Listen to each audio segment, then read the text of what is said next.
Hey, Steelers Nation, it's Joe Rocky with the Pittsburgh Steelers Syndicate. And in today's episode, we're going to break down the report that Omar Khan and the Pittsburgh Steelers are reportedly interested in Chase Young from the Washington Commanders.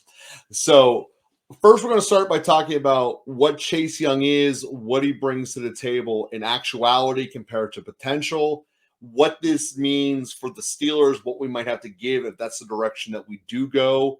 And then elephant in the room, what does this have to do with Highsmith? So let's begin with Chase Young.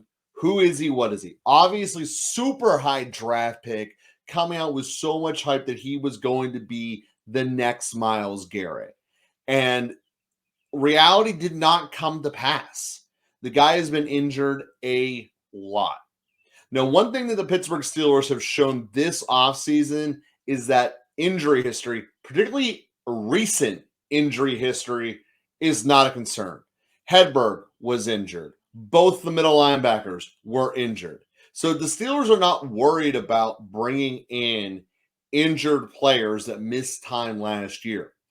However, Chase Young still is in the mindset that if he is healthy, he is one of the top 5 edge rushers in the NFL.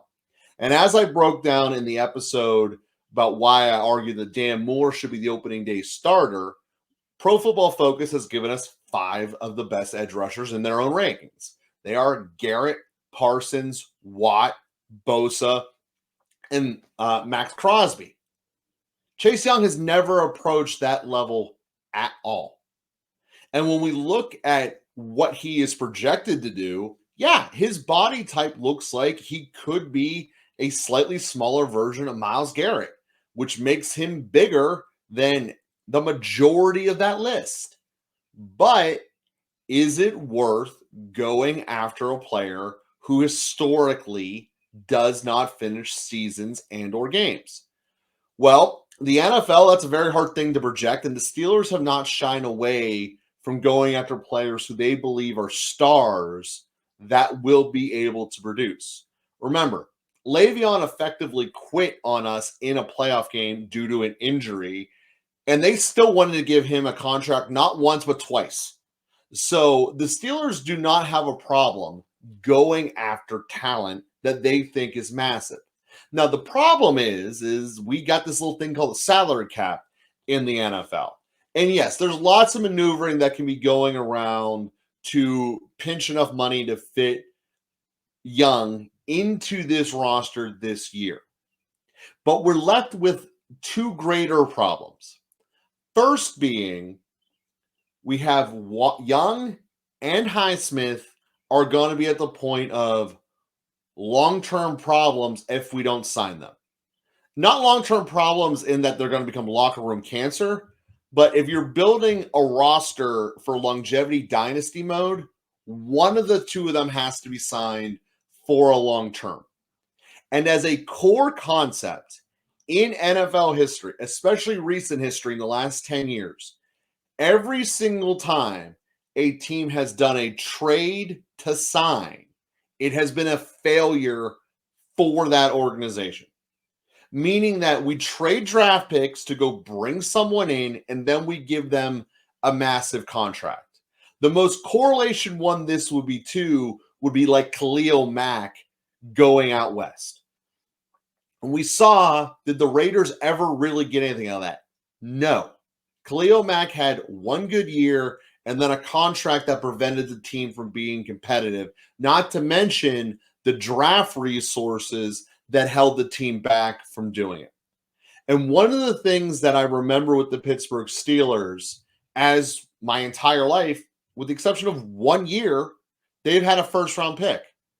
And I remember the discussion of how agonizing it was for the Rooneys to allow us to trade the first-round pick to get Minka.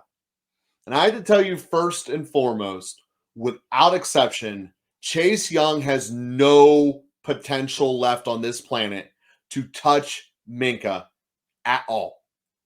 I'm not even sure that given the talent level and projected the amount of games that he will play, that he is going to be worth more than Alex Highsmith. Alex Highsmith basically did not come off the field last year. He is a much better person at setting the edge for the run defense.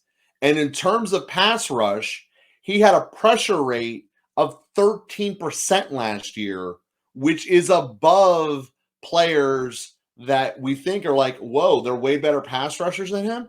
To give you the comparison of where he was at in terms of pass rate, ahead of him on that list, which is very short, Myles Garrett, Parsons.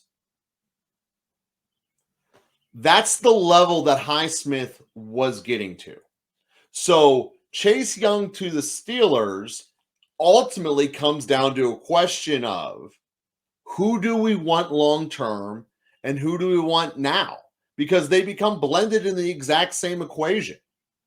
Alex Highsmith, who plays virtually every snap, ascending to become an absolute stud in this NFL, or a guy who gets hurt regularly, was living off of the potential of what he was entering the league, which is now a long time ago, especially in edge rusher history, and has never really shown consistency. He has shown spurts and bursts, is what Chase Young has done, but he has never been consistent, and it's mostly because of health. But at the end of the day, that's a major component. So should the Steelers invest more money in Chase Young, because that's what the potential cost will be, and draft picks, or go all in keeping Highsmith? At the end of the day, I think intellectually, from a pure roster standpoint, Highsmith is a much better answer, which then comes to the question, why would this story ever be created in the first place? Well, first off, it's June and people need things to talk about, but also what it is it's part of negotiations.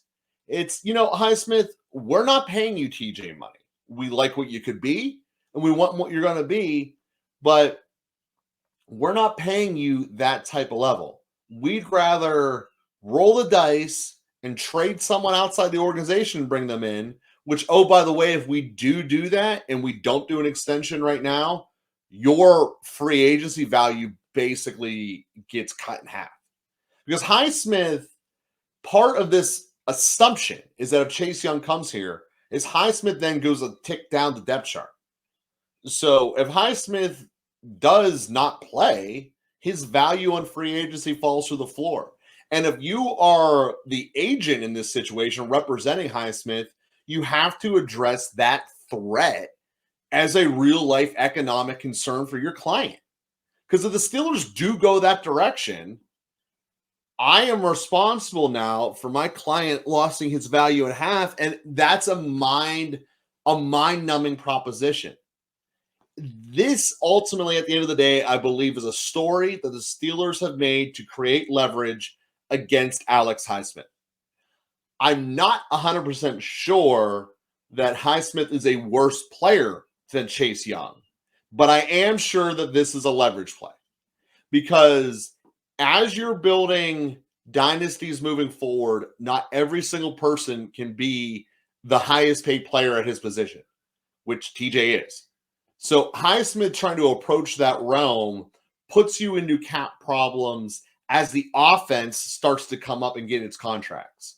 Because if Highsmith gives himself an exorbitant contract and the Steelers don't try to rein it in, you then are now going to be dealing with situations of, can we afford the next offensive stud coming around? Will we be able to re-sign Freiermuth?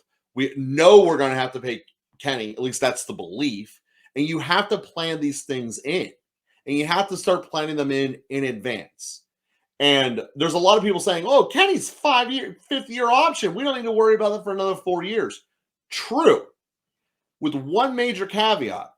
Any money you don't spend in this cap year carries over to next. That's the entire reason the Cleveland Browns will be able to keep some semblance of a team. Last year, they kept so much cap money on their books that when the Watson paycheck came around due this year, they were able to basically pay it with last year's money. And that is a viable strategy that is taking fire across general manager room across this league. To give you another example of that, that is exactly what Arizona and the Rams are doing right now, cutting their caps like crazy so that they can either A, build up really great talent and then pay it forever, or B, sign in a ton of free agencies. And we'll see how that ends up shaking out. The Rams are probably going to the free agency route in a couple of years. But the point being, you also can do it for internal purposes, as I just demonstrated with Cleveland. So at the end of the day, this conversation was, is Chase Young a good and viable football player? When he's healthy, yes. He's going to be in somewhere in that range of about 7 to 12-ish in terms of best edge rushers in the league. He has no possibility of topping the he has no possibility of being in the top 5 ever again, if he ever even was there. And is he someone that could help the field this second over Highsmith? Maybe. It would be an interesting camp battle, but it still would be a camp battle. It's not a clear-cut answer. But what it is it is a leverage point that you have to address with the negotiations. Because as an intellectual standpoint, being the agent of Highsmith, do I want to roll my client's future, his economic future, in a camp battle that you may or may not win? Because it's not 100% Highsmith going to win it. I think Highsmith would edge him out. But is that a gamble that you want to put $40 million on? Probably not. At the end of the day, Chase Young is a nice story. I don't think he's in the Steelers' actual plans beyond saving some money on the Alex Highsmith contract.